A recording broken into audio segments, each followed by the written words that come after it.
and I don't think it's likely, but there's an attack that's going on right now, and it's Pakistan. Pakistan is another Muslim country with 160 million people, and they have nuclear weapons, and they have the means to deliver them. Now, back last summer in Chicago, there was a debate among the Democratic candidates, and Obama came out and said, I want to have the unilateral U.S. bombing of northwest Pakistan. Mrs. Clinton said, no, you don't want to do that. McCain said no. Even Bush said no.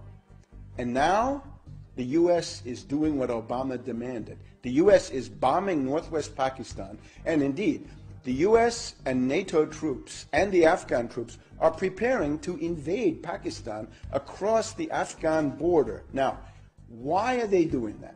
This is the one part of the world where they still talk about bin Laden, Al-Qaeda, the war on terror, all of this idiotic mythology. Why are they doing it? They want to destroy the Pakistani central government. You probably saw the statement the other night from the Prime Minister of Pakistan, Gilani. He says, our national honor and sovereignty does not allow foreign troops to come into our country. And he's absolutely right. But the U.S. and NATO are now going to do that under the new policy. The goal is to destroy Pakistan. You see Iraq now carved into 3 parts.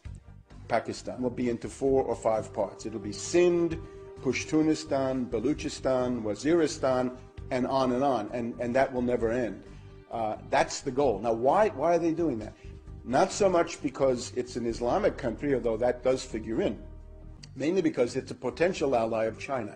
It's traditionally friendly to China, and under conditions of world crisis, Pakistan would tend to gravitate back towards China. So look at our hit list now. We've got not Iran on the hit list anymore. Iran is now a candidate to be played against Russia, but the hit list is now Sudan and Pakistan. So that's the change.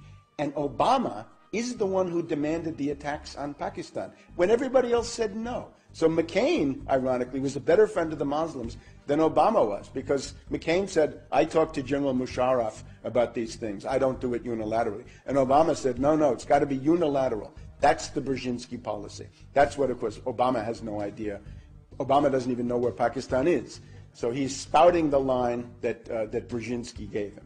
Brzezinski's argument to the neocons is to say to the neocons, you're fools, you're bunglers, you're so obsessed with Israel and the Persian Gulf and Iraq and Iran that you've lost the big picture. And the real power in the world, of course, is Russia, China. Those are countries that are seriously capable of resisting the U.S. and the British, and you've got to focus on them. And India, of course, would then become a big asset in that regard. Japan is another one. There's just been a summit of Japan and China. And the big question, of course, there was, would Japan become a staging area for the kinds of destabilizations of China that Brzezinski is planning? So the Japanese government, fortunately, has said no. The Japanese defense minister said that chaos in China would be the worst possible outcome for the interests of Japan. So it looks like Japan is saying no. Looks like Taiwan is saying no. They voted for the more reasonable party, the non-independence party that wants to have good relations with the mainland of China. The old KMT is now back in power.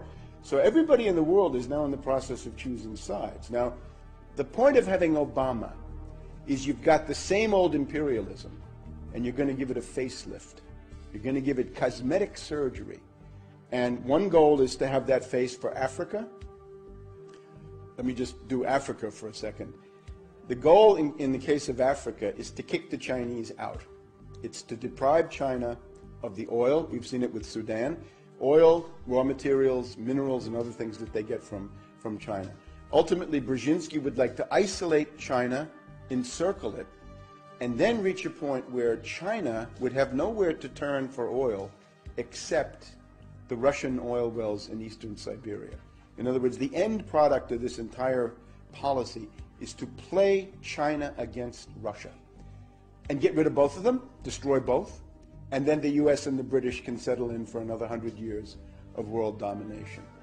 Now, there's also an angle for you.